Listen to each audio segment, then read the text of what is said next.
Hello everyone, আজকের এক্সপেরিমেন্টটি হলো ডায়োডের ivy characteristics, অর্থাৎ ডায়োডে কত ভোল্টেজ দিলে কত কারেন্ট ফ্লো হবে।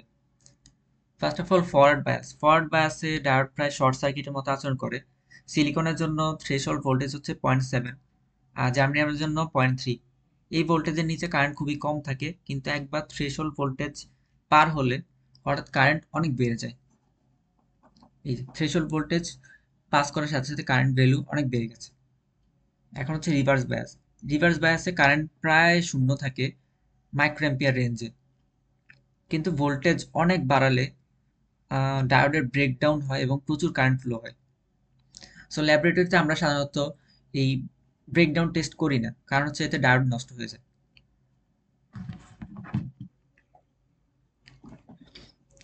এর জন্য আমাদের প্রয়োজন হবে এই ইকুইপমেন্টস অ্যান্ড কম্পোনেন্টসগুলো।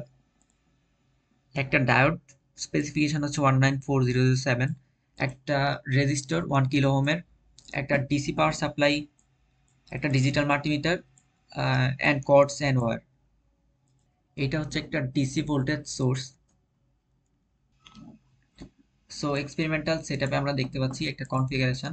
সেম কনফিগারেশনে আমরা ব্রেডবোর্ডে সার্কিট বিল্ড করব।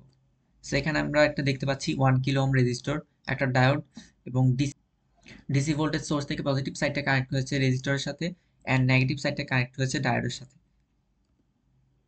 এখানে আমরা দেখতে পাচ্ছি ডিসি ভোল্টেজ সোর্সের পজিটিভ সাইড রেজিস্টরের সাথে, এবং ডিসি ভোল্টেজ সোর্সের নেগেটিভ সাইড ডায়োডের সাথে কানেক্ট হয়েছে। এবং এখন আমরা ডিসি ভোল্টেজ সাপ্লাইয়ে 12 ভোল্ট অ্যাপ্লাই করব, এবং ডায়োডের অ্যাক্রসে ভোল্টেজ অ্যান্ড রেজিস্টর অ্যাক্রসে ভোল্টেজ মেজারমেন্ট করব। সো আমরা ডিসি ভোল্টেজ সাপ্লাইয়ে 12 ভোল্ট অ্যাপ্লাই করছি।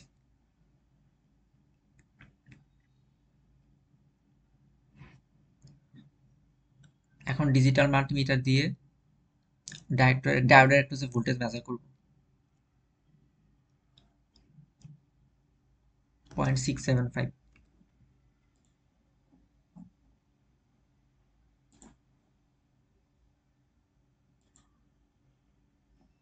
0.675।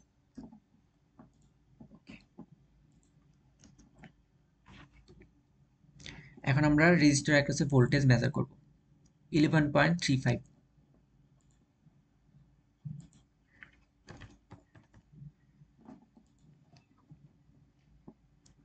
সো আমাদের ডায়োডের এবং রেজিস্টারের অ্যাক্রসে ভোল্টেজ মেজার করা শেষ 12 ভোল্টের জন্য।